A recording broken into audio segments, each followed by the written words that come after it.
What is WordPress? WordPress is an open source content management system that allows you to easily manage and build websites. In this introductory section, we are going to go over what WordPress is, why people love it, and when it's the right solution for your sites. At the end of the section, we will briefly walk through the process of installing, setting up, and customizing a basic WordPress site, so you can see everything we talk about in action. Before we do that let's go over a few more details about what exactly WordPress is.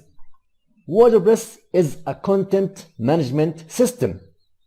That means that you get a nicely designed admin area for managing all of the content on your site, whether it's posts, pages, or media. WordPress also allows for plugins to be able to extend the built-in functionality of the WordPress.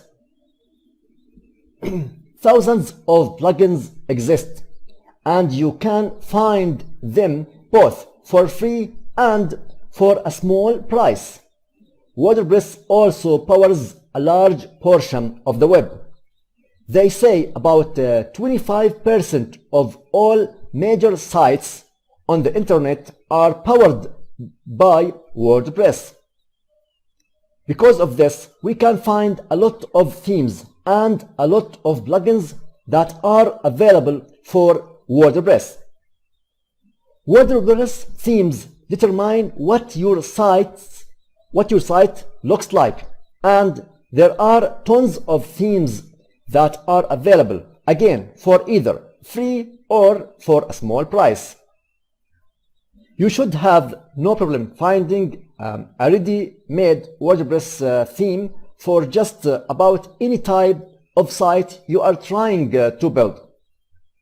Because there is a large community around WordPress, it's easy to find support, whether that's just how to use WordPress or beginning to learn to develop for WordPress. WordPress is an open source project, which means all of the code for it's available for free online for anybody to use or to contribute to. There are a lot of talented developers around the world that contribute regularly to this open source project. WordPress also comes with regular security and new feature release updates throughout the year. You will often hear about the company Automatic and the name Matt Mullenweg as the major contributors and influencers of WordPress. Matt started WordPress back in 2003 and then built the company Automatic, which has employees directly contributing to WordPress as well as other WordPress related products. That's all for what is WordPress. See you in next lecture.